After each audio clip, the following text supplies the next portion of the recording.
수영할 줄 아나요? 잘 됐네요.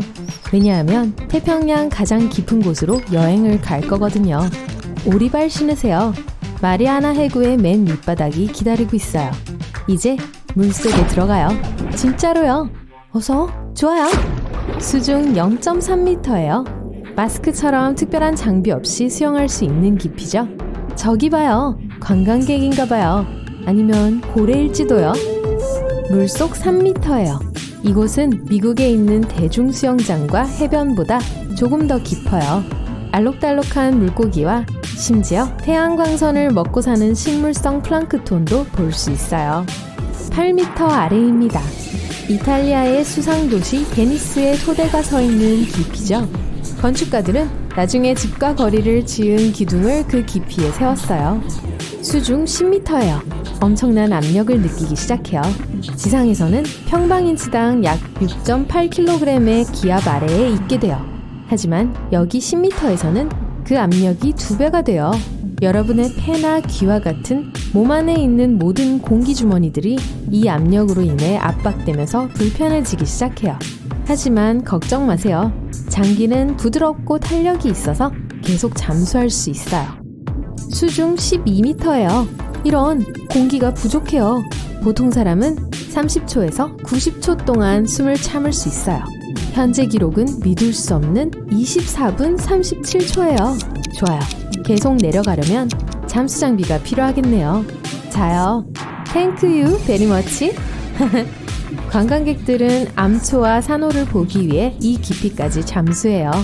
거기에 특별한 기술은 필요하지 않아요. 하지만 훈련이나 자격증 없이 더 깊이 잠수할 수는 없어요. 14m 아래예요. 조심하세요. 먹이를 찾아 헤엄치는 상어들이 있어요. 가끔 관광객들이 안전 케이지에 들어가서 상어들을 가까이 보기 위해 이 깊이까지 내려와요. 이 포식자로부터 멀리 떨어져서 관심을 끌지 않는 게 좋아요. 그러니 밝고 빛나는 보석은 착용하지 마세요. 상어는 그런 걸 엄청 좋아하거든요. 수중 19m예요. 이 깊이에서 플로리다에 있는 아쿠아리우스 리프 베이스 연구소를 볼 수 있어요. 이곳의 전체 건물은 해치를 통해 해저 탐사를 할 수 있는 방들로 되어 있어요. 32m 아래에요. 사슬에 매달린 이상한 종을 볼 수 있어요. 사람들은 약 400년 전에 딥 다이빙을 위해 이것들을 사용하곤 했어요. 배에서 안에 잠수부가 있는 사슬에 종을 달아내렸죠. 종 안에는 이들이 숨 쉴 수 있는 충분한 공기가 있었어요. 그렇게 해서 보물이 있는 침몰한 배를 탐험할 수 있었죠. 42m, 이 깊이에서 중국 첸다오후 호수에서 가라앉은 도시 전체를 찾을 수 있어요. 거기에서 아직도 거리, 집, 그리고 사원들을 볼 수 있어요.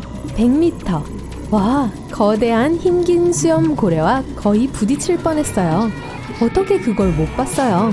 기착한 2개 크기의 이 녀석들은 보통 이 깊이에서 잠수해요. 쉿, 잠시 고래의 노래를 들어봅시다. 아름답네요.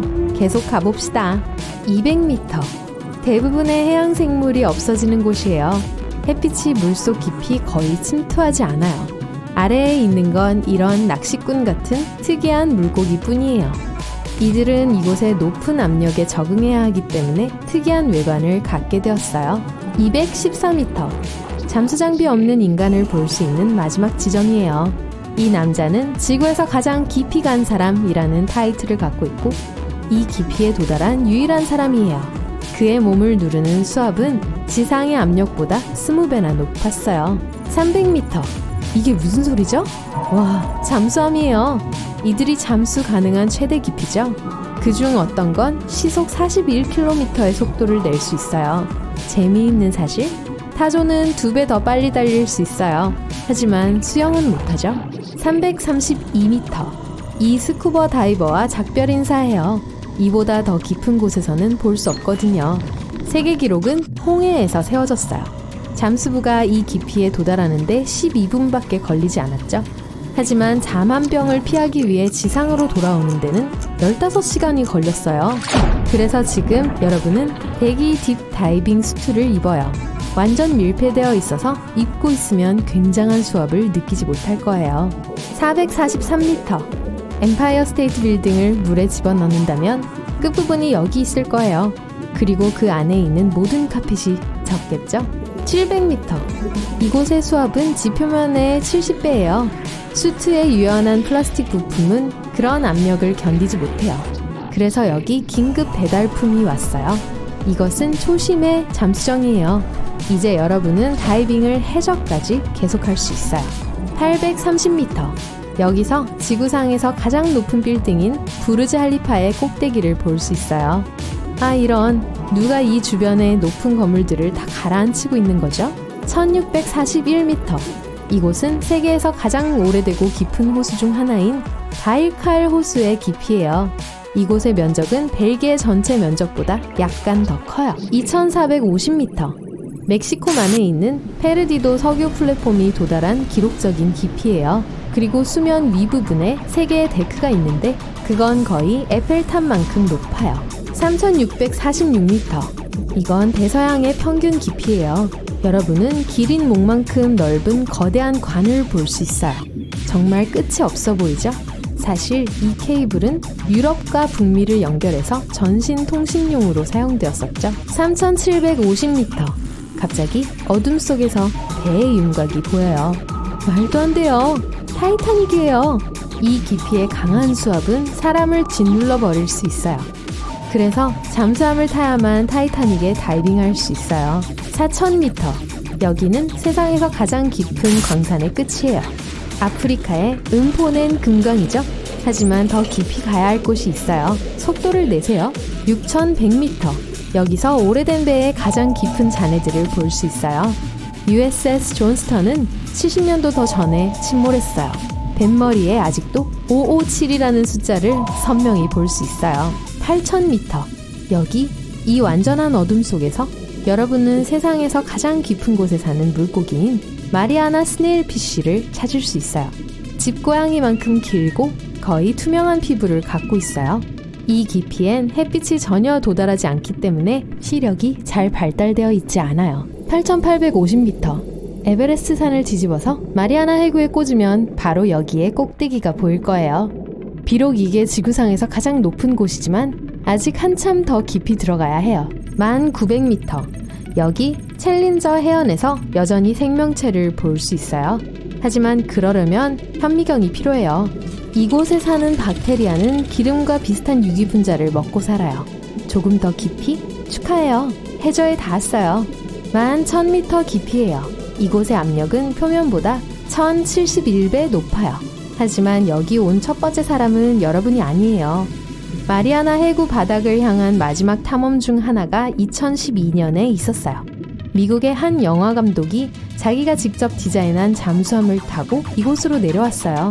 하지만 압력에 엔진 일부가 망가져서 이곳에서 조종이 힘들었죠. 음파 탐지기도 파손됐고 배터리 일부도 방전되었어요. 그는 챌린저 해연에서 약 3시간 동안 있었고 많은 사진과 영상을 찍었어요. 해저 자체를 자세히 보면 물방울들이 보여요. 이건 이산화탄소와 액체 유황이에요. 극도의 압력과 거의 얼어붙을 정도의 온도 때문에 액체 상태예요. 그런데 이런 혹독한 환경에서도 여전히 생명체들이 있어요. 이 3가지 미생물이 여기서 제일 흔한데 제노파이오포어, 단강목, 작은 해삼이에요. 여기 아래에는 식량이 부족해서 이것들도 많지는 않아요. 보통 해저에는 육지에서 온 야자수 잎이 많아요. 하지만 마리아나 해구는 가장 가까운 섬에서도 199km 떨어져 있어요. 그래서 이곳의 유일한 먹이는 오래된 플랑크톤과 바다 위층에서 온 물고기 비늘 뿐이에요. 하지만 바닥 거주민들의 먹이가 되려면 수만 킬로미터를 내려와야 하죠. 그런데 지구의 지각까지 더 내려갈 수 있을까요? 자, 그러려면 거대한 드릴을 작동시키고 제트 엔진을 켜야 해요. 지구 지각을 뚫고 57km 더 나아가고 있어요. 여기가 지구의 가장자리예요. 여러분은 상부 멘틀에 들어왔어요. 이곳은 수심이 2896km나 되는 뜨거운 용암의 바다예요. 말 그대로 여길 헤엄쳐 가야만 2270km나 더 깊이 있는 외핵에 도달하게 되죠. 그러고 나서 내핵에 도달해요. 또 1215km 더 가면 축하해요. 바로 지구의 중심에 와 있어요. 물어보고 싶진 않은데 우리 여기서 어떻게 나가죠? 해양경비대의 일상적인 순찰 비행이었습니다. 수 킬로미터에 이르는 깊고 푸른 바다. 갑자기 경비대원들이 키웨스트와 쿠바 사이의 무인도에 임시로 만들어진 깃발을 발견했어요. 그들은 무슨 일이 일어나고 있는지 보기 위해 150m 상공에서 아래로 내려갔습니다. 두 남자와 한 여자가 구조 요청을 하며 손을 흔들고 있었어요. 즉시 도움이 필요한 것이 분명했어요. 경비대원들은 악천후 때문에 즉시 착륙할 수는 없었지만 음식, 물, 그리고 어떻게 그들이 거기 있게 됐는지를 알기 위해 무전기를 내려보냈어요. 그 사람들이 바하마에서 무려 33일 동안 고립되어 있었던 것으로 밝혀졌습니다. 그들이 타고 있던 보트가 폭풍에 전복되었고 그들이 할 수 있는 일은 가장 가까운 섬으로 헤엄치는 것뿐이었어요.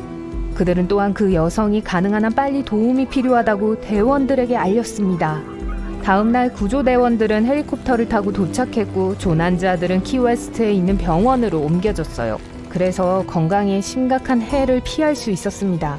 구조작업에 참여한 모든 사람들은 조난당한 사람들이 상황에 얼마나 잘 대처했는지, 얼마나 조리 있게 말을 하는지에 놀랐어요. 음식이나 마실 수 있는 물 공급원이 없는 섬에서 5주 동안 고립됐었는데 말이죠. 그 사람들은 어떻게 살아남았을까요? 그들은 현명하게도 코코넛을 사용하여 수분을 유지하고 소라 고둥을 먹었습니다. 그리고 구조대원들이 볼 수 있도록 깃발을 잘 만들었어요. 만약 여러분이 비슷한 상황에 처하게 된다면 그것은 살아남을 수 있는 비결 중 하나입니다. 습하거나 젖은 나무를 태워서 연기를 내세요. 불을 삼각형으로 배열하고 커다란 돌을 쌓아서 SOS나 헬프라고 적어요. 이것은 모두 국제적으로 알려진 조난 신호들입니다. 만약 어떤 이유로 위치를 옮기게 되거든 돌을 사용해서 어느 방향으로 가는지를 화살표로 표시하세요. 구조대원들이 여러분을 볼 수 있을 뿐만 아니라 들을 수 있도록 도토리로 호루라기를 만드세요. 도토리 꼭지를 양손으로 잡고 엄지손가락과 집게손가락 사이에 끼웁니다. 도토리 꼭지 근처에 엄지손가락으로 삼각형을 만드세요. 입 가까이 대고 뚜껑이 있는 삼각형 안으로 입김을 불어요. 큰 소리를 내려면 연습을 해야 할 거예요. 너무 시끄러워요. 만약 길을 잃거든 3의 규칙을 기억하면서 침착하게 올바른 순서로 해야 할 일을 합니다. 우리는 공기 없이 3분, 극한의 온도에서 3시간, 물 없이 3일, 그리고 음식 없이 3주 동안 생존할 수 있어요. 그래서 쉼터를 만드는 것부터 시작하고 물을 구하고 그런 다음에야 음식을 구하세요. 만약 바하마의 생존자들보다 더 운이 좋아서 성냥을 가지고 있다면 방수 처리하세요. 얇은 투명 매니큐어를 바른 후 잘 마르도록 두세요. 항상 성냥불을 붙일 무언가가 있도록 하려면 플라스틱 상자 뚜껑에 사포 한 장을 붙이고 성냥을 안에 넣어두세요. 하이킹을 위해 짐을 싸나요? 면으로 된 옷은 야생에서 여러분을 안전하고 따뜻하게 해주지 못합니다. 땀이나 비에 젖으면 마르는데 시간이 오래 걸리고 젖은 옷은 마른 옷보다 25배 더 빨리 열을 빼앗아가요. 얼어 죽지 않으려면 폴리에스테르, 나일론 또는 양모를 선택하세요. 1시간 안에 마르는 극세사 수건을 챙기세요. 저 윙윙거리는 소리는 뭐죠? 겁을 먹고 달아나기 전에 벌의 존재가 좋은 징조라는 걸 기억하세요. 벌은 보통 물이 있는 곳에서 8km 이상 멀리 가지 않아요. 그런데 물이 더러워 보인다고요? 티셔츠나 반다나를 물 필터로 사용할 수 있어요. 티셔츠의 한쪽은 더러운 물이 든 용기에 넣고 깨끗한 물을 받기 위한 용기 위에 세워둡니다. 티셔츠 다른 한쪽은 빈 용기에 넣고 안에 물을 부으면 물이 통과하면서 여과됩니다. 여과된 물을 마시기 전에 반드시 끓이세요. 물이 다 떨어졌나요? 나무가 도와줄 거예요. 나무는 항상 대기로 약간의 물을 방출하는데 그 물을 받으면 돼요. 가지가 많은 무성한 녹색 나무를 찾으세요. 해가 뜰 무렵 잎이 가장 많은 나무까지 위에 비닐봉지를 묶어서 잎을 완전히 덮으세요. 봉지에 작은 돌을 넣어서 무게를 더하세요. 낮 동안 나뭇잎의 물은 이 봉지 안에 응축될 거예요. 이렇게 모은 물은 필터도 필요 없을 정도로 깨끗해요. 만약 태양 주위에 후광이 보인다면 그건 저기압이 접근하고 있다는 분명한 신호입니다. 그리고 24시간에서 36시간 안에 분명히 비나 눈이 올 거예요. 만약 후광이 깨져 있다면 폭풍이 그 방향에서 온다는 것도 예측할 수 있어요. 폭풍우가 다가옵니다. 젖지 않고 따뜻하게 폭풍우를 피하려면 방수 쓰레기 봉투 미니 피난처를 직접 만들 수 있습니다. 그냥 얼굴 구멍을 내고 뒤집어 쓰세요. 발도 젖지 않게 하려면 봉투 2개를 사용하세요. 천둥 소리가 들리거든 천둥과 번개 사이에 시간을 잽니다. 30초 이하라면 폭풍우가 매우 가까이 있으니까 어디라도 숨는 게 좋아요. 그렇게 할 수 없다면 높이 홀로 서 있는 나무로부터 멀리 떨어지세요. 만약 여러 사람이 함께 있다면 모든 사람이 번개에 맞을 위험을 최소화하기 위해 흩어지세요. 또한 쓰레기 봉투로 A자형 대피소를 만들 수도 있습니다. 중앙 뼈대가 될 만한 막대를 찾으세요. 봉투를 담요처럼 펴서 뼈대를 덮어요. 4개의 돌을 사용하여 모서리를 눌러줍니다. 쓰레기 봉투를 사용하든 말든 절대 축축한 땅이나 언덕 꼭대기에 대피 천막을 짓지 마세요. 밤에는 바람이 더욱 강해질 수 있고 피난처가 날아가는 걸 막아줄 나무가 없어요. 일단 피난처를 마련했다면 실내에 편안한 침대를 만드세요. 마른 잎이나 풀을 사용하세요. 추가 단열재로 옷이나 담요 밑에 넣습니다. 이 팁은 겨울과 여름 모두에 효과가 있어요. 우리는 몸이 만들어내는 것보다 훨씬 많은 열을 잃을 위험이 있어요. 밧줄이 없다고요? 식물로 직접 만들 수 있어요. 긴 풀이나 더 좋은 건 건초를 찾아서 닦거나 끈으로 엮으세요. 또한 나무 껍질이나 땅에서 주운 나뭇가지를 사용할 수도 있어요. 야생, 특히 덤불이 많은 곳으로 모험하기 전에 신발끈이 나뭇가지에 걸리지 않도록 하세요. 헐거운 부분을 덕트 테이프로 발목 윗부분에 붙이세요. 그러면 적어도 끈이 엉켜서 넘어지지는 않을 거예요. 모험을 준비할 때 최소한 하나의 기본적인 매듭을 익히세요. 절 믿으세요. 생명을 구할 수 있습니다. 만약 고리를 통해 밧줄에 무언가를 연결해야 한다면 보라인 매듭이 도움이 될 거예요. 꽉 잡아 당길수록 매듭은 더 단단해져요. 밧줄을 손 위에 놓고 그 안에 작은 고리를 만드세요. 밧줄 끝부분을 위로 당기고 아래쪽에서 고리를 통과시킵니다. 너무 복잡하다고요? 그럼 이렇게 기억하세요. 토끼가 구멍에서 나와서 나무 한 바퀴를 돌고 그리고 다시 구멍 속으로 들어가요. 네, 줄을 감고 고리를 통해 다시 아래로 내려와야 합니다. 이제 조이면 매듭이 완성됩니다. 만약 더 오래 먹을 수 있는 음식이 있다면 비닐봉지나 얇은 천에 싸서 밀봉하세요. 고무줄, 머리끈, 번지끈을 사용할 수 있어요.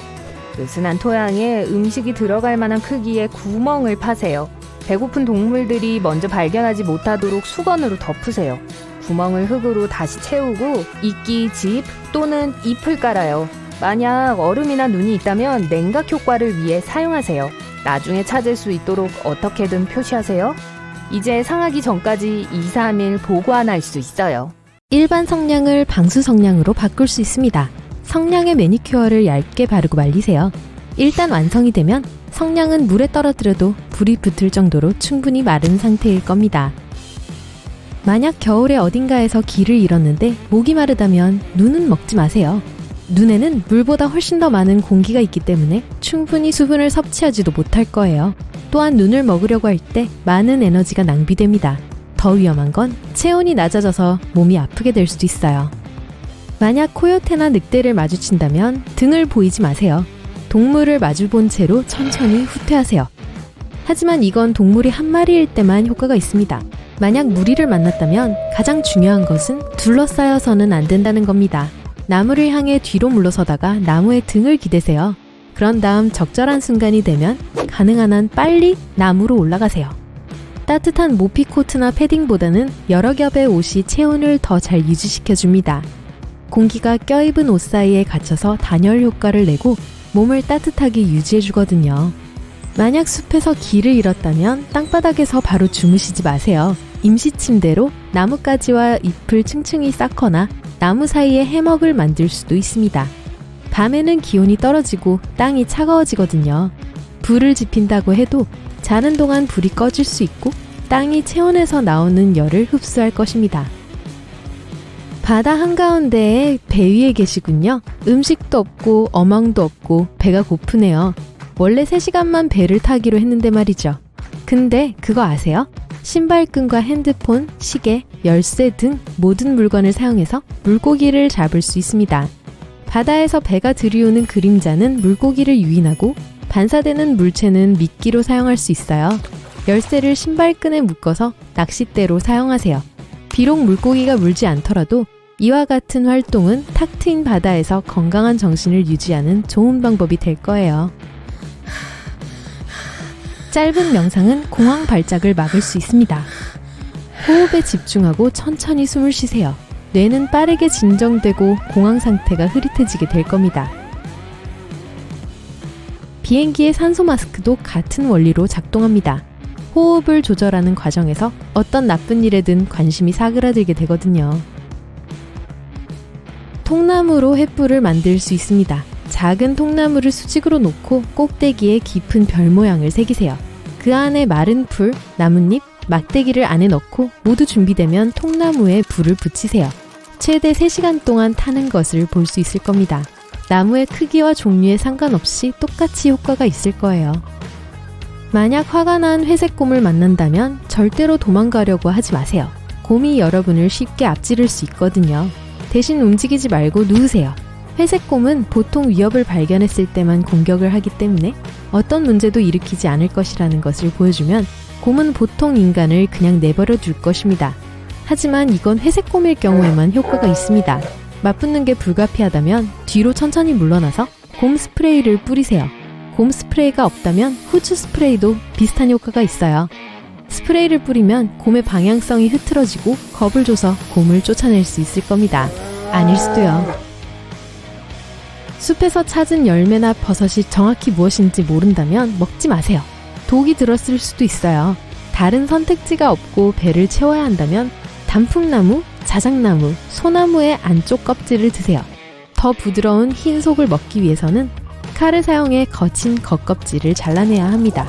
껍질을 더 부드럽게 만들기 위해 삶을 수도 있고 아삭아삭한 간식을 만들기 위해 직화로 요리할 수도 있습니다. 그리고 만약 정말로 배가 고프다면 개미를 드셔도 됩니다. 가장 먹음직스러운 음식은 아니지만 영양가가 높거든요. 만약 시계가 없다면 손가락을 이용해서 해가 질 때까지 얼마나 많은 시간이 남았는지 알 수 있습니다. 손바닥 안쪽이 자신을 향하도록 손을 들어주세요. 손가락은 태양과 수평선 사이에 두세요. 그 사이에 얼마나 많은 손가락이 들어갈 수 있는지 보세요. 손가락 한 개는 약 15분 정도를 뜻하기 때문에 해가 지기 전까지 남은 시간을 계산할 수 있습니다. 만약 길을 잃어서 신호를 보내려고 불을 지펴야 한다면 많은 양의 소나무 잎, 삼나무 가지, 솔방울, 필요 없는 고무 소재 물건 등을 태우세요. 불에서 검은 연기가 더 많이 날 거예요. 그럼 먼 곳에서도 그 연기를 볼 수 있겠죠? 만약 사막에서 물은 없지만 음식이 있다면 가능한 한 오랫동안 음식을 드시지 마세요. 먹으면 먹을수록 더 목이 마를 거예요. 몸에서는 음식을 소화하려면 액체가 필요하기 때문에 얼마 남지 않은 그 적은 양의 물을 다 쓰게 될 거예요. 사람은 물보다 음식 없이 더 오래 살 수 있습니다. 그러니까 배고픈 상태를 두려워하지 마세요. 숲에서 더러운 물 웅덩이를 발견했습니다. 정말 목이 마르다면 그 물로 병을 채우고 걸러내서 식수를 만들 수 있습니다. 정수를 하려면 거즈나 옷으로 끈을 만들어주세요. 한쪽 끝을 더러운 병에 넣고 다른 한쪽 끝을 빈 병에 넣으세요. 얼마 지나지 않아 불순물은 병에 남아있고 깨끗한 물은 끈을 통해 빈 병으로 흘러들어가게 될 겁니다. 하이킹을 가기 전에 일반 신발끈을 파라코드 신발끈으로 교체하세요. 밧줄이 모자르다면 이 끈으로 몇 미터 정도를 더 늘릴 수 있습니다. 만약 숲에서 길을 잃었는데 옹기를 만들어낼 것이 없다면 땅에 마른 잎과 풀을 옷 사이에 넣어주세요. 이렇게 하면 오랫동안 따뜻함을 유지할 수 있을 거예요. 사막에서 길을 잃었다면 낮에는 최대한 움직이지 마세요. 그늘을 찾거나 잡동사니로 그늘을 만들어 어두워질 때까지 그 안에 앉아 있어야 합니다. 밤이 되면 걷는 동안 에너지를 훨씬 덜 소비하고 수분도 덜 쓰게 될 겁니다. 이는 열사병의 위험을 피하는데 도움이 될 거예요. 만약 얼음을 깨고 떨어졌다면 수영장에서 하듯이 밖으로 나오려고 하지 마세요. 만약 얼음 위에 손을 올려놓고 팔로 몸을 일으키려고 한다면 그 얼음이 갈라져서 다시 물속으로 떨어질 수 있어요. 팔을 얼음 표면과 평평하게 뻗고 다리를 뒤로 쭉 뻗어야 물에 뜰 수 있습니다. 이 수평 자세에서 마치 수영하는 것처럼 다리를 흔들어 보세요. 얼음 위에 너무 많은 무게를 싣지 말고 팔을 조심스럽게 움직이면 탈출할 수 있을 거예요. 만약 바람이 너무 많이 부는데 불을 지피고 싶다면 이렇게 해보세요. 2개의 구멍을 나란히 파고 그 사이에 작은 지하 터널을 만듭니다. 한쪽 구덩이에 불을 피우세요. 바람은 그 불을 끌 수 없을 것이고 2번째 구덩이를 통해 공기를 얻을 수 있을 거예요. 이 방법은 몰래 불을 피워야 할 때도 유용합니다. 어둠 속에서 이런 불은 보이지 않을 테니까요.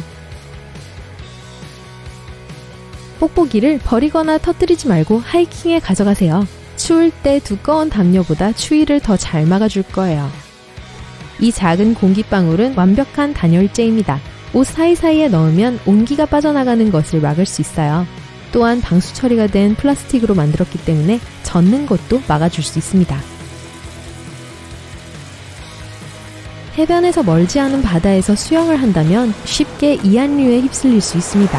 만약 이런 일이 일어난다면 기억해야 할 가장 중요한 것은 해류의 역행해서는 안 된다는 거예요. 역행을 하면 힘만 낭비하고 에너지가 고갈될 거예요. 우리는 결코 해류를 이길 수 없습니다. 대신 해변을 따라 옆으로 수영해 보세요. 그러면 곧 해류에서 벗어날 수 있게 될 거예요. 그때 안전하게 해변으로 수영해 가세요. 만약 떨어지는 엘리베이터에 갇혔다면 엘리베이터가 바닥에 충돌하는 순간에 뛰려고 하지 마세요. 앉거나 서 있어도 안 됩니다. 천장을 보면서 바닥에 누우세요. 다리는 가능한 한 넓게 벌리고 한 손으로 얼굴을 가리고 다른 한 손은 머리 뒤에 둬서 머리를 보호하세요. 이 자세는 떨어질 때 몸에 가해지는 압력을 줄여줍니다. 길을 잃었어요. 구조 헬기가 숲 위를 날아다니지만 조명탄도 없고 불을 피울 시간도 없습니다. 그렇다면 작은 거울이나 핸드폰 화면을 사용해 햇빛을 반사시켜 보세요. 헬리콥터를 향해 반사광을 조준해야 합니다. 구조대원들이 눈부신 빛을 알아차리면 여러분을 구하러 날아올 거예요. 해양경비대의 일상적인 순찰 비행이었습니다. 수 킬로미터에 이르는 깊고 푸른 바다. 갑자기 경비대원들이 키웨스트와 쿠바 사이의 무인도에 임시로 만들어진 깃발을 발견했어요. 그들은 무슨 일이 일어나고 있는지 보기 위해 150m 상공에서 아래로 내려갔습니다. 2 남자와 1 여자가 구조 요청을 하며 손을 흔들고 있었어요. 즉시 도움이 필요한 것이 분명했어요. 경비대원들은 악천후 때문에 즉시 착륙할 수는 없었지만 음식, 물, 그리고 어떻게 그들이 거기 있게 됐는지를 알기 위해 무전기를 내려보냈어요. 그 사람들이 바하마에서 무려 33일 동안 고립되어 있었던 것으로 밝혀졌습니다. 그들이 타고 있던 보트가 폭풍에 전복되었고 그들이 할 수 있는 일은 가장 가까운 섬으로 헤엄치는 것뿐이었어요. 그들은 또한 그 여성이 가능한 한 빨리 도움이 필요하다고 대원들에게 알렸습니다. 다음날 구조대원들은 헬리콥터를 타고 도착했고 조난자들은 키웨스트에 있는 병원으로 옮겨졌어요. 그래서 건강에 심각한 해를 피할 수 있었습니다. 구조작업에 참여한 모든 사람들은 조난당한 사람들이 상황에 얼마나 잘 대처했는지, 얼마나 조리 있게 말을 하는지에 놀랐어요. 음식이나 마실 수 있는 물 공급원이 없는 섬에서 5주 동안 고립됐었는데 말이죠. 그 사람들은 어떻게 살아남았을까요? 그들은 현명하게도 코코넛을 사용하여 수분을 유지하고 소라 고둥을 먹었습니다.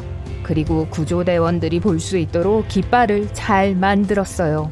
만약 여러분이 비슷한 상황에 처하게 된다면 그것은 살아남을 수 있는 비결 중 하나입니다. 습하거나 젖은 나무를 태워서 연기를 내세요. 불을 삼각형으로 배열하고 커다란 돌을 쌓아서 SOS나 헬프라고 적어요. 이것은 모두 국제적으로 알려진 조난 신호들입니다. 만약 어떤 이유로 위치를 옮기게 되거든 돌을 사용해서 어느 방향으로 가는지를 화살표로 표시하세요. 구조대원들이 여러분을 볼 수 있을 뿐만 아니라 들을 수 있도록 도토리로 호루라기를 만드세요. 도토리 꼭지를 양손으로 잡고 엄지손가락과 집게손가락 사이에 끼웁니다. 도토리 꼭지 근처에 엄지손가락으로 삼각형을 만드세요. 입 가까이 대고 뚜껑이 있는 삼각형 안으로 입김을 불어요. 큰 소리를 내려면 연습을 해야 할 거예요. 너무 시끄러워요. 만약 길을 잃거든 3의 규칙을 기억하면서 침착하게 올바른 순서로 해야 할 일을 합니다. 우리는 공기 없이 3분, 극한의 온도에서 3시간, 물 없이 3일, 그리고 음식 없이 3주 동안 생존할 수 있어요. 그래서 쉼터를 만드는 것부터 시작하고 물을 구하고 그런 다음에야 음식을 구하세요. 만약 바하마의 생존자들보다 더 운이 좋아서 성량을 가지고 있다면 방수 처리하세요. 얇은 투명 매니큐어를 바른 후 잘 마르도록 두세요. 항상 성냥불을 붙일 무언가가 있도록 하려면 플라스틱 상자 뚜껑에 사포 한 장을 붙이고 성냥을 안에 넣어두세요. 하이킹을 위해 짐을 싸나요? 면으로 된 옷은 야생에서 여러분을 안전하고 따뜻하게 해주지 못합니다. 땀이나 비에 젖으면 마르는데 시간이 오래 걸리고 젖은 옷은 마른 옷보다 25배 더 빨리 열을 빼앗아가요. 얼어 죽지 않으려면 폴리에스테르, 나일론 또는 양모를 선택하세요. 1시간 안에 마르는 극세사 수건을 챙기세요. 저 윙윙거리는 소리는 뭐죠? 겁을 먹고 달아나기 전에 벌의 존재가 좋은 징조라는 걸 기억하세요. 벌은 보통 물이 있는 곳에서 8km 이상 멀리 가지 않아요. 그런데 물이 더러워 보인다고요? 티셔츠나 반다나를 물 필터로 사용할 수 있어요. 티셔츠의 한쪽은 더러운 물이 든 용기에 넣고 깨끗한 물을 받기 위한 용기 위에 세워둡니다. 티셔츠 다른 한쪽은 빈 용기에 넣고 안에 물을 부으면 물이 통과하면서 여과됩니다. 여과된 물을 마시기 전에 반드시 끓이세요. 물이 다 떨어졌나요? 나무가 도와줄 거예요. 나무는 항상 대기로 약간의 물을 방출하는데 그 물을 받으면 돼요. 가지가 많은 무성한 녹색 나무를 찾으세요. 해가 뜰 무렵 잎이 가장 많은 나뭇가지 위에 비닐봉지를 묶어서 잎을 완전히 덮으세요. 봉지에 작은 돌을 넣어서 무게를 더하세요. 낮 동안 나뭇잎의 물은 이 봉지 안에 응축될 거예요. 이렇게 모은 물은 필터도 필요 없을 정도로 깨끗해요. 만약 태양 주위에 후광이 보인다면 그건 저기압이 접근하고 있다는 분명한 신호입니다. 그리고 24시간에서 36시간 안에 분명히 비나 눈이 올 거예요. 만약 후광이 깨져 있다면 폭풍이 그 방향에서 온다는 것도 예측할 수 있어요.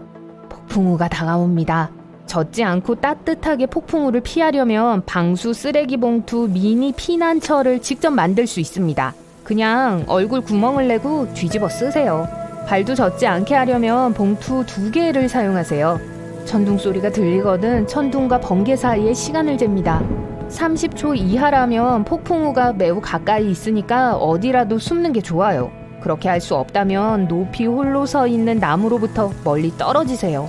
만약 여러 사람이 함께 있다면 모든 사람이 번개에 맞을 위험을 최소화하기 위해 흩어지세요. 또한 쓰레기 봉투로 A자형 대피소를 만들 수도 있습니다. 중앙 뼈대가 될 만한 막대를 찾으세요. 봉투를 담요처럼 펴서 뼈대를 덮어요. 4개의 돌을 사용하여 모서리를 눌러줍니다. 쓰레기 봉투를 사용하든 말든 절대 축축한 땅이나 언덕 꼭대기에 대피 천막을 짓지 마세요. 밤에는 바람이 더욱 강해질 수 있고 피난처가 날아가는 걸 막아줄 나무가 없어요. 일단 피난처를 마련했다면 실내에 편안한 침대를 만드세요. 마른 잎이나 풀을 사용하세요. 추가 단열재로 옷이나 담요 밑에 넣습니다. 이 팁은 겨울과 여름 모두에 효과가 있어요. 우리는 몸이 만들어내는 것보다 훨씬 많은 열을 잃을 위험이 있어요. 밧줄이 없다고요? 식물로 직접 만들 수 있어요. 긴 풀이나 더 좋은 건 건초를 찾아서 닦거나 끈으로 엮으세요. 또한 나무 껍질이나 땅에서 주운 나뭇가지를 사용할 수도 있어요. 야생, 특히 덤불이 많은 곳으로 모험하기 전에 신발끈이 나뭇가지에 걸리지 않도록 하세요. 헐거운 부분을 덕트 테이프로 발목 윗부분에 붙이세요. 그러면 적어도 끈이 엉켜서 넘어지지는 않을 거예요. 모험을 준비할 때 최소한 하나의 기본적인 매듭을 익히세요. 절 믿으세요. 생명을 구할 수 있습니다. 만약 고리를 통해 밧줄에 무언가를 연결해야 한다면 보라인 매듭이 도움이 될 거예요. 꽉 잡아 당길수록 매듭은 더 단단해져요. 밧줄을 손 위에 놓고 그 안에 작은 고리를 만드세요. 밧줄 끝부분을 위로 당기고 아래쪽에서 고리를 통과시킵니다.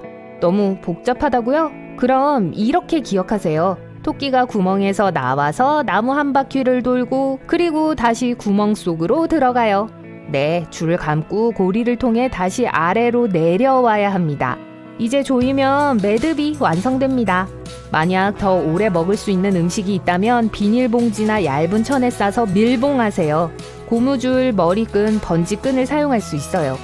느슨한 토양에 음식이 들어갈 만한 크기의 구멍을 파세요. 배고픈 동물들이 먼저 발견하지 못하도록 수건으로 덮으세요. 구멍을 흙으로 다시 채우고 이끼, 집 또는 잎을 깔아요. 만약 얼음이나 눈이 있다면 냉각 효과를 위해 사용하세요. 나중에 찾을 수 있도록 어떻게든 표시하세요. 이제 상하기 전까지 2, 3일 보관할 수 있어요. 밖에서 보면 이 호수의 수면은 재난의 후폭풍이 휩쓴 것 같아요. 텅 빈 나무줄기가 청록색 물에서 튀어나와요. 호수는 산으로 둘러싸여 조용하지만 불안한 곳 같아 보여요. 하지만 이 위험한 물 아래에 감히 수영하는 사람들은 곧 완전히 새로운 세상을 발견하게 될 거예요. 동화의 시작이 아니라 카자흐스탄 사티에 위치한 카인디 호수의 실제 이야기예요. 1911년 지진으로 인해 이 지역에 큰 산사태가 일어났어요. 생성된 계곡은 결국엔 빗물로 가득 찼고 사실상 숲이 잠기게 되었어요. 물 위에 위치해 있는 나무들이 아주 안 되어 보이지만 수면 아래는 수중 숲을 연상케 합니다. 대부분의 시간 동안 물이 수정처럼 맑기 때문에 해안에서도 이 매혹적인 광경을 계속 볼 수 있어요. 얼음처럼 차가운 물이 이 호수를 아주 까다롭고 때로는 위험하게 만들어요. 그리고 조류, 식물, 그리고 빠르게 위험한 장애물이 될 수 있는 물에 잠긴 나무들도 잊지 마세요. 전 김이 모락모락 나는 뜨거운 목욕을 즐기지만 제가 말씀드릴 이 끓어오르는 호수는 정말 악몽에서 나온 것 같아요. 카리브해 도미니카 섬에 있는데 물의 온도가 82에서 92도 사이예요. 게다가 그건 가장자리 온도일 뿐이에요. 감히 누구도 호수 중심부로 가서 온도를 측정하지 못했거든요. 온도가 때때로 내려갈 수 있는 건 사실이지만 언제 이 물이 다시 끓기 시작할지 모르죠. 이곳은 이산화탄소 등 배출하는 가스 때문에 위험해요. 냄새는 별로 안 좋은데 그건 대부분 김이 나는 공기 중에 유황이 갇혀서 그런 거예요. 이 병원에 보이는 호수 또한 위험한 놀라움을 가져다 주죠.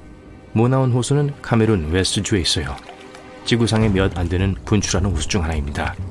화산처럼 말이죠. 그리고 대부분의 경우 아무런 경고도 없이 분출해요. 마지막 분출은 1894년으로 거슬러 올라가요. 그때 심각한 피해를 입혔죠. 이런 호수의 화학적 메커니즘은 여러분이 열기 전에 흔든 음료수 캔과 같아요. 물 밑바닥엔 위험한 가스가 있기 때문에 표면에 어떠한 소란이라도 분화를 촉발시킬 수 있어요. 탄자니아의 나트룬 호수는 독특한 붉으스름한 색 때문에 보기 아름다울지 모르지만 확실히 수영하고 싶은 곳은 아닐 거예요. 물이 엄청나게 짜면서 해조류와 결합되어 있어요. 또한 그게 색의 원인이기도 해요. 그리고 심지어 그게 제일 위험한 게 아니에요. 나트론 호수는 pH 수치가 너무 높아 부식이 돼요. 이 호수에 염색한 물질을 담그면 곧 색이 벗겨질 거예요. 이 높은 수준의 산도는 또한 인간의 피부에 심각한 문제를 일으킬 수 있어요. 나트론 호수는 250만 마리 이상의 작은 홍학들이 사는 유일한 집이기 때문에 일부 생물들에게 다 나쁜 것만은 아니에요. 이 산성과 소금기 있는 물이 그들의 생존을 지탱해주는 만큼 이 주변에 머무르는 걸 좋아하는 건 놀랄 일이 아니죠. 니카라구아 호수의 위험 요인은 화학과는 관련이 없고 주민들과 더 관련이 있어요. 코스타리카와 니카라구아의 국경이 있고 중앙아메리카에서 가장 큰 담수호인데요. 처음 봤을 때는 위험하다고 생각하지 않겠지만 그 안에 황소상어가 살고 있기 때문에 저는 수영하는 걸 추천하지 않아요. 상어는 예측할 수 없는 경향이 있고 가끔 위협적인 생물이에요. 게다가 필요하다면 뭐든 먹을 거예요. 과학자들은 처음에 이 종의 상어는 이 호수에서만 발견된다고 믿었어요. 하지만 곧 사람들이 카리브해에서 같은 상어를 봤다는 걸 알게 되었어요. 이 놀라운 생물은 그곳으로 가기 위해 193km가 넘는 거리를 횡단할 뿐만 아니라 모든 물고기가 할 수 없는 민물에도 적응할 수 있어요. 벨리즈의 그레이트 블루홀은 잠수부들을 이끄는 것 같죠. 그러니까 여기엔 아름다운 짙은 푸른색이 있고 본토와 꽤 가까워요. 약 100km로요. 문제는 이 고요한 물 수면 아래에는 많은 종류의 산호와 다른 야생동물이 있는 뒤죽박죽인 터널이 있다는 거예요. 이 동굴들은 그레이트 블루홀을 통해 다이빙하는 걸 까다롭게 만들어요. 게다가 전문가들은 물속 깊은 곳에 갈수록 점점 생물들이 없다는 걸 알게 됐어요. 왜냐고요? 싱크홀 전체 폭에 걸쳐있는 황화수소층 때문이에요. 산소가 없기 때문에 어떠한 생명체도 구멍 깊은 곳에서 살아남을 수 없는 거죠. 러니 호수는 조지아주에서 가장 큰 호수예요. 매년 약 1100만 명의 방문객이 방문해요. 파리에는 루브르 박물관을 방문한 것과 거의 같은 수죠. 인기에도 불구하고 그 호수에서 많은 사고가 일어나는데요. 아무도 그 이유를 확실히 몰라요. 그걸 설명할 수 있는 것 중 하나가 이 신비한 호수 수면 아래에 있을지도 몰라요. 거기에 배, 접이식 의자, 심지어 낚싯줄과 같이 아무렇게나 던져진 물건들과 함께 잔해와 돌무더기가 많아요. 그게 까다로운 수중 장애물 코스를 만들어냈죠. 호수 수면에 가시성이 낮아서 이곳은 항해하기에 위험할 수 있어요. 누군가가 편집을 과하게 많이 한 것 같아 보이는 또 다른 호수는 와이오밍, 몬태나와 아이다호 주까지 뻗어있는 옐로스톤 국립공원에 있는 그랜드 프리즘 스프링이에요. 여기서 수영하는 건 완전 금지되어 있어요. 가운데는 87도로 거의 끓는 온도에 가깝고 가장자리 쪽은 약 55도예요. 색도요. 물의 중심은 생명체가 살아남기엔 너무 뜨겁기 때문에 수면을 흐리게 할 게 없어요. 여기 살아있는 유기체가 없기 때문에 거의 칠해놓은 것 같은 저 선명한 푸른색이 만들어지죠. 지중해의 작은 섬 키프로스에는 여름 동안 비가 별로 내리지 않아요. 그래서 여기 몇몇 수역이 너무 건조해져서 특정 지역은 구운 소금층으로 덮여요. 이게 라르나카 솔트레크의 경우예요. 기이한 풍경에 속지 마세요. 이 땅들은 쉽게 함정이 될 수 있어요. 뭐가 진짜로 건조한 땅이고 뭐가 그냥 물이나 진흙 위에 있는 얇은 소금층인지 금방 헷갈렸어요. 게다가 층 아래에는 사람들의 피부에 문제를 일으킬 수 있는 소금 결정이 있어요. 사메산홀은 태국 전역에서 수영하기에 가장 위험한 장소 중 하나예요. 85m까지 아주 깊고 극도로 어두워지기 때문이죠. 잠수부들이 깊이 들어갈 때 심지어 시야가 전혀 나오지 않는 곳에 도달할 수 있어요. 그래서 많은 사람들이 혼란스러워하고 더는 위로 올라오는 길을 찾지 못하는 것도 당연해요. 아프리카에서 가장 큰 호수이자 세계에서 세 번째로 큰 호수는 빅토리아 호수라고 불려요. 그 모든 물이 인간들에게 다 안전하지 않은 건 아니지만 몇몇 지역은 순식간에 문제를 일으킬 수 있어요. 왜냐고요? 부분적으로 호수에 독립적인 기상 시스템이 있기 때문이에요. 그리고 그게 날씨를 정말 믿을 수 없게 만들어요. 단 몇 초 만에 밝고 화창한 날씨를 끔찍한 날씨로 바꿀 수 있어요. 그런데 누가 폭풍 속에서 수영하다가 난처해지길 원하겠어요? 푸스토이의 호는 시베리아에 있기 때문에 여기 물이 엄청 차가워진다는 건 굳이 말 안 해도 되겠네요. 하지만 호수를 보면 이 물에는 특이한 게 없어요. 정말 그럴까요? 아마 아닐 거예요. 그리고 혹한의 물을 견딜 수 있는 사람일지라도 어떻게 해서라도 여기서 수영하는 걸 피하는 경향이 있어요.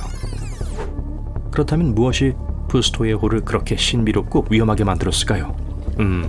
아무도 여기서 살고 싶어 하지 않는 것 같아요. 그리고 과학자들은 아직 그 이유를 밝히지 못했어요. 호수에 살아남을 수 있는지 보기 위해 많은 종류의 물고기와 다양한 식물 종들로 호수를 채워보려 했지만 결과는 실망스러웠어요. 여기서 살아남기 어려운 이유가 무엇인지 정확히 모르는 만큼 아직은 수영복 입으러 뛰지 마세요. 멀리 하는 게 제일 좋아요.